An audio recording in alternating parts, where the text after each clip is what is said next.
La première libération de Briançon aura lieu le 23 août 1944. Deux patrouilles américaines arrivent, une par le Lautaret, une par le col d'Izoard, qui sont aperçues par les Allemands, et les Allemands vont quitter Briançon. Les résistants, les FFI et les FTP du maquis de Biassac sont poussés sur Briançon et vont finir de libérer Briançon. Le soir du 23 août, les résistants vont monter l'avenue de la République, ce qu'on appelle la chaussée, en colonne par deux, et venir ici, au monument aux morts, déposer une gerbe.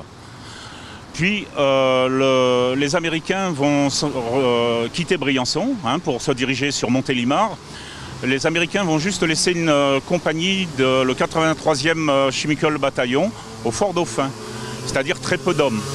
Les Allemands n'ont pas quitté les crêtes, le Gondran ainsi que Montgenèvre et les rampes qui montent à Montgenèvre. Et le 29 août, les Allemands vont reprendre Briançon. Dans la journée, en une journée, les FFI et FTP vont évacuer Briançon et vont, pour la majorité, retourner dans la vallée de Val-Louise.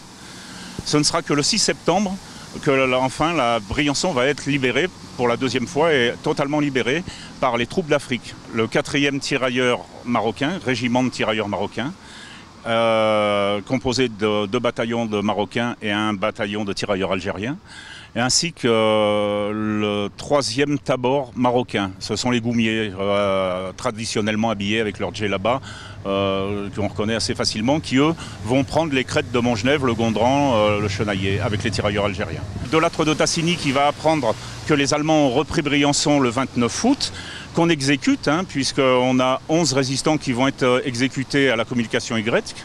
De Lattre de Tassigny donne l'ordre au 4e régiment de tirailleurs marocains de tout de suite monter sur Briançon pour reprendre Briançon. Le soir du 6 septembre à 5 h, la vieille ville de Briançon va être totalement libérée. Le soir du 6 septembre, depuis bien 74 ans, une gerbe va être déposée au pied du monument aux morts.